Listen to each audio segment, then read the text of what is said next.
Alright, a little bit of NXT. Sorry guys, my throat is really messed up from my allergies. That's why I didn't make my videos. I was supposed to make 5 videos for Gump Goodness and Gump Report, particularly about what's going on with TKO, with the settlement guys, there have been videos I've been wanting to do, and I haven't been able to do it because of this. And it sucks. I know, just in case you don't think I know about the lawsuit with TKO and the shareholders. I know they destroyed evidence. I know about that. I know there's something going on with Vince McMahon. I know about that when it comes to that TKO settlement and court case with the shareholders. There's things I know.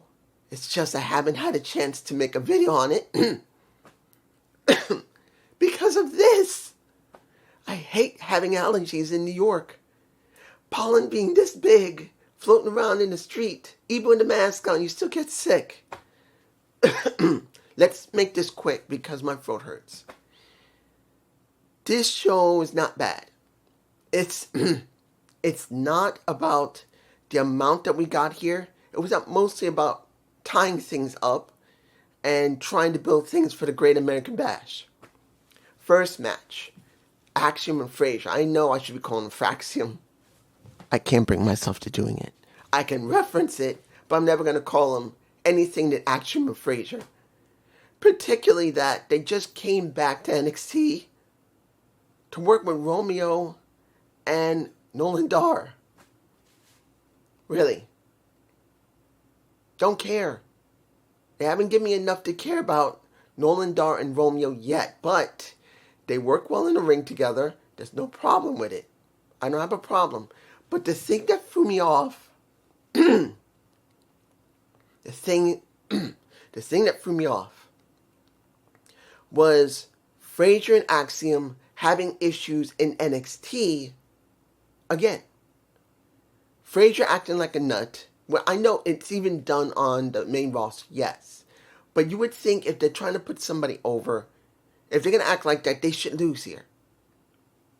But knowing they return to NXT now, for what little time they're going to do, and they win their match, and they have their conflicts again, where Frazier is not listening to Axiom, I think that wasn't wise to do. This is supposed to be about Dar and Romeo, not about Axiom and Frazier. Second match, number 1 contendership. Rook, mate. Let me give it to you like this. Did I like Mason Rook? Not bad. Do I like Nidaku? Sorry. Nidaku. Do I like him? I don't know yet. You got 2 guys I'm not sure about. Well, 1 guy, no, not yet. Nidaku. Barely care about him. At all. Really don't feel much at all. Then Mason Rook, I kind of feel something about him. And then you give them a high-profile position like this for Great American Bash. I don't agree with it. I don't. I want to see an established talent who has been working their way up the ranks to get a shot like this. We didn't get that. We get it from 2 guys, again, who just came in, just like what happened with Ricky Saints, just like what happened to Ethan Page. You rushed them. The only reason they're both over is because they're both that damn good. But Nidaku and Rook, no. I don't buy them. They're just like what happened with when it came to Zaria. Well, Zaria basically now it's over. She is over. Particularly at the end of this. But when it came to Stephanie Fakir, no. When it came to Julia, no. They kind of fit in that kind of mold. You bring them in, and they just don't feel like they're important unless they really had some strong showing. And Ethan and Ricky, I know them. I've seen them for years on TNA and NWA and AEW. I've seen them now in 3 promotions. And these others, they're either in Japan, where you can't fully get access to where they're working unless you can make sure you can watch the streams that they do English on, and you got to pay for, or you're going to have to see them on highlights on YouTube, which gives you nothing. Nothing. Because it doesn't make a difference what you get from them. They still have to be booked something in the promotion you're now bringing them in. And instead of building these two up first, no, you just throw them out there right now to go to the main position. And I don't agree with it. I just don't. I don't. Did they look bad? No. But Niaku wins. Mostly due to the fact that Hendricks came out and messed around, and now he's going to be dealing with Mason Rook. I'm like, this doesn't feel right. I can understand Rook going up against Hendricks, fine. But Niaku, I don't want him there. Not because he could win, or he doesn't win. I just don't want to see him without a proper build. Moving on. Next, Jasper Troy versus Dion Lennox. And this is more going along with the story of Dark State finally getting what they deserve from Shugs, because he already took out Cutler after the match was over. He also took out Osiris, even though he did have that Titantron moment. And then when, Lennox won his match because he got help. You see Osiris get himself nailed with a bat. Now it's just them now. So we should be getting them at Great American Bash, and that is the way it's supposed to be.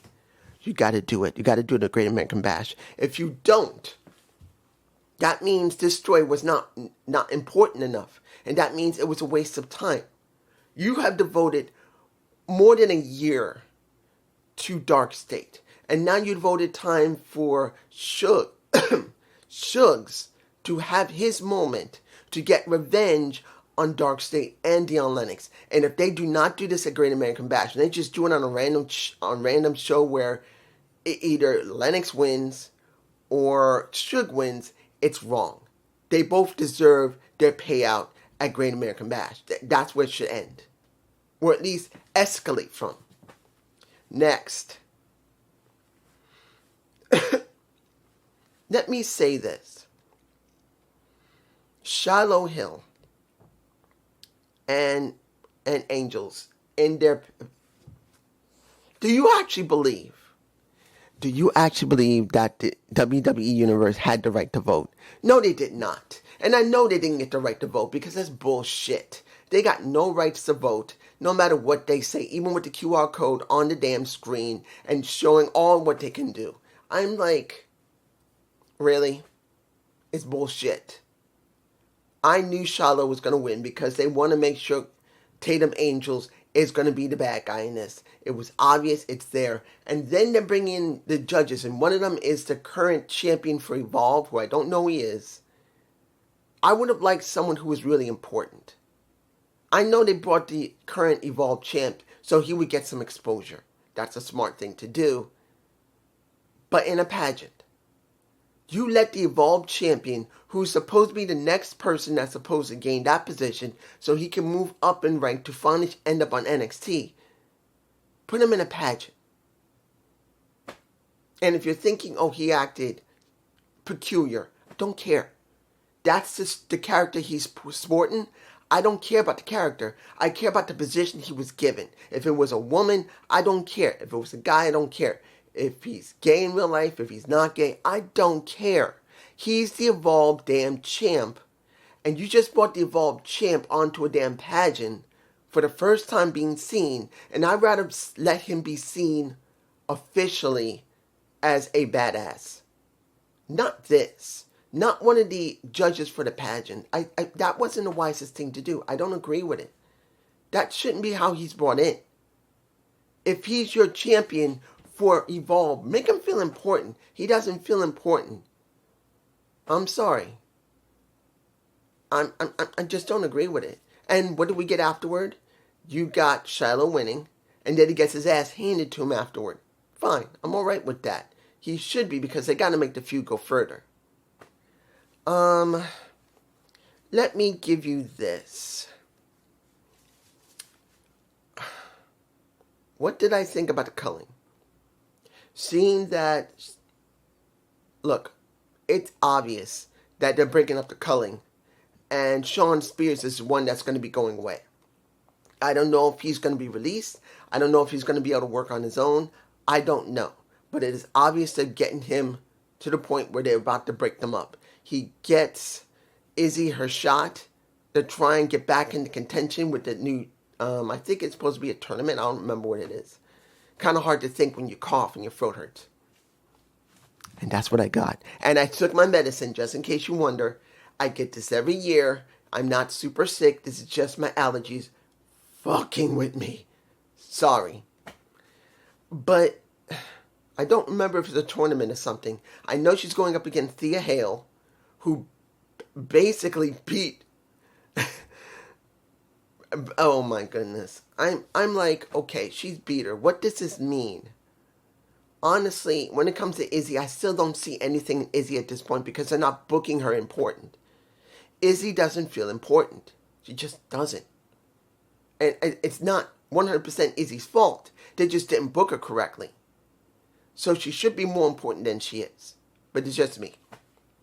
Final match. And I'm going to make this quick. North American Championship. Tatum Paxi versus Zaria. Why here? Why? I feel like this should be done at the Great American Bash. She should have gotten her shot at the Great American Bash. Why here? Over a year. Over a year of build. And she gets this. Maybe that's the title of this. Over a year, you got Zaria working with Saruka, trying to build her character, trying to show that she can be more than just what people have done internationally, because she's the only one out of the 3 that arrived, more than a year and a half since she arrived, nearly 2 years, actually it's been 2 years for her almost 2 years. And she, unlike Stephanie Vaquer, who's now nothing, she didn't feel like anything when she came in. She's a generic face. Then Julia, who's been heel, now she's turned face. And Kiana James looks more important to her than her. Sorry. Oh, hard to talk when your throat hurts. More important than her. Neither one of them got billed. They went off their damn reputation, and it shows because they have nothing. Zaria's the only one that had real character development. She went through going up as a face, then finally descending to become a heel. Then she gets this. And instead of giving us in 2 weeks, they had to wait just 2 weeks. They could have built it up more in the 2 weeks that we have here. 2 weeks. And we get this match now, and Zaria wins. And she's licking that damn title. I think I'll show it. It's in my face. Maybe I might show it. But I'm telling you this. It feels like a wasted opportunity. It feels like a wasted opportunity for Zaria. Zaria deserved better. When you want to make a character feel important, you give them a pay-per-view. They get a PLE. They get a special signature show. And you chose not to do it there, but here on this show. I just feel like it's wrong. It's wrong. If Zaria is that important, couldn't you done this at the Great American Bash? Because it just pisses me off that you're supposed to care about your talent. That if they put in the work and they show they're over, whether they heel or face, you give them the moment to win a title at a special time. And what we get? Here. I don't care if this was HBK's decision. I don't care if it's Triple H's decision. It just feels like it was a bad call for booking. This is just me. I'm telling the truth. This is just wrong. But this is just me. I hope you enjoyed this NXT review. I apologize for the sporadic nature of my videos. As you can hear, this has been going on for more than a month, guys. I've been through this multiple times. I have gone to the doctor and they say, you just got bad allergies. Just keep taking your medicine. When season passes, you'll feel better, which hopefully I will, as usual. I'm just sorry it's sporadic. I will do everything I can. I wanted to do 5 separate videos. I'm going to try and do them with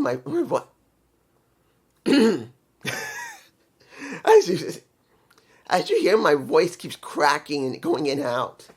This is what I get. Peace.